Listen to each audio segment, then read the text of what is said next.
उत्तराखंड में इन दिनों लगातार हो रही बारिश ने कई इलाकों में आपदा जैसे हालात बना दिए हैं। अभी तक 17 लोगों की मौत हो चुकी है और कई हजार लोगों का रेस्क्यू किया जा चुका है और कई सौ लोगों का रेस्क्यू होना बाकी है। केदार घाटी की बात करें तो केदार घाटी में इस वक्त तमाम सड़कें टूटी हुई हैं। केदारनाथ यात्रा रुकी हुई है। चारधाम यात्रा में कई जगहों पर उसे रोका गया है। फिलहाल राज्य सरकार कोशिश कर रही है कि किसी भी तरह से फौरी तौर पर लोगों को राहत दी जाए। इस विषय पर हमारे साथ बात करने के लिए सांसद और पूर्व मुख्यमंत्री त्रिवेंद्र सिंह रावत जी हैं। जानेंगे उनसे कि अभी की स्थिति क्या है और केंद्र सरकार राज्य सरकार के साथ किस तरह से काम कर रही है।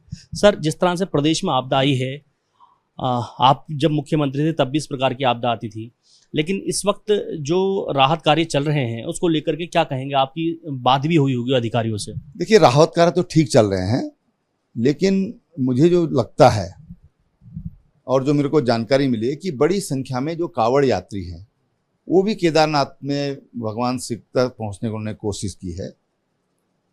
पहाड़ों के लिए इसको स्ट्रिक्टली रोकने की जरूरत है।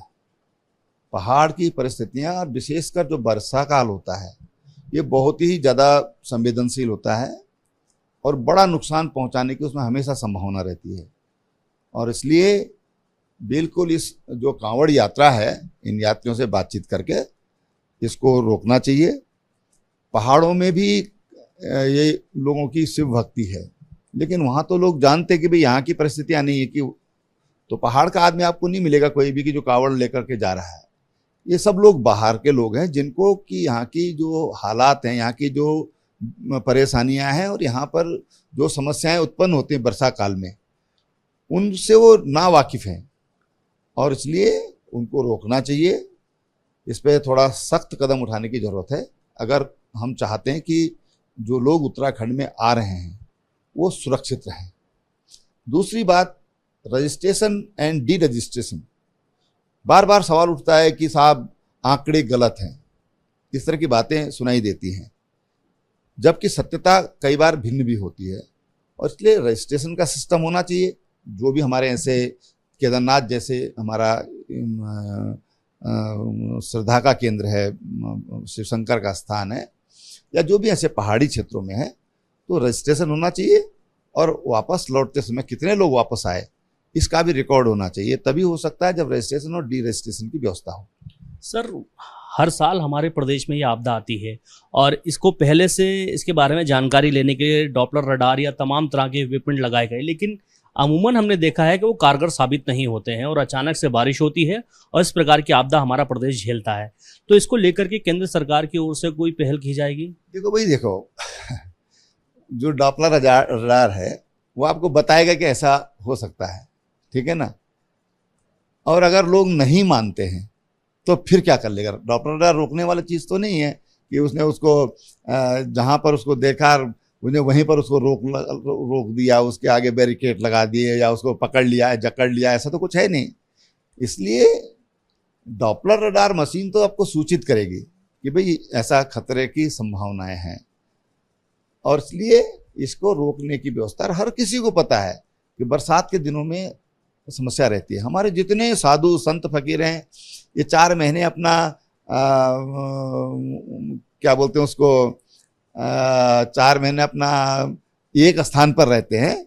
चतुर्मास जिसको बोला जाता है कि चतुर्मास में एक स्थान पर अपना स्थापित कर क्यों करते हैं? क्योंकि साधु संतों ने विचरण करते हैं और विचरण करने के बाद एक अनुभव उनको आया कि नहीं भाई, बरसात का जो समय है ये विचरण का समय नहीं है, इस समय अपने घरों में रखना चाहिए। पहले तो अपने जानवरों को भी इस चतुर्मास में, और विशेषकर जो हल जोतने वाले बैल होते थे उनको भी अंधेरी दी जाती थी, उनको बाहर नहीं निकाला जाता था, अपने घर उनको एक कमरे में बिल्कुल अंधेरे में रखा जाता था। तो उसके पीछे धारणा अलग हो सकती है, लेकिन ये भी एक फैक्टर है और इसलिए इस पर बहुत संवेदनशील होने की ज़रूरत है और नियम कायदों से ज़्यादा अवेयरनेस की ज़रूरत है। जागरूक रहें लोग कि भाई जीवन अनमोल है, हम अपने जीवन की कीमत ही नहीं समझ रहे हैं कि हमारा जीवन कितना कीमती है, हम उसको समझ ही नहीं रहे हैं और तमाम अपने आप को जोखिम में डाल रहे हैं, बगैर बात के जोखिम में डाल रहे हैं। अरे भोलेनाथ तो भैया वैसे भी खुश हो जाते हैं, वो तो पानी चढ़ा दो उससे खुश हो जाते हैं, यहाँ चढ़ा दो वहाँ चढ़ा दो, कोई फर्क नहीं पड़ता, वो तो सर्वत्र विद्यमान है। और इसलिए इसमें हमारे जो आध्यात्मिक गुरुओं से भी मैं कहना चाहूँगा कि वो भी इस तरह की अपील करें और जो सरकार है सरकार भी इस पर थोड़ा सख्त रवैया अपनाना पड़ता है, तो सख्त रवैया अपनाए ताकि लोगों का जीवन सुरक्षित रह सके। हमारे साथ बात करने के लिए हरिद्वार सांसद त्रिवेंद्र सिंह रावत जी थे, जिन्होंने बताया कि किस तरह से जो इस वक्त कांवड़ यात्री जा रहे हैं चारधाम यात्रा पर, उनको रोकना चाहिए, क्योंकि जिस तरह से आपदा इस वक्त उत्तराखंड में आई हुई है उससे उनको भी नुकसान है और राज्य सरकार को भी लगातार परेशानियों का सामना करना पड़ रहा है। इसके लिए सख्ती से सरकार को पेश आना होगा और इस तरह की घटनाओं को रोकने के लिए सरकार को ही आगे आना पड़ेगा।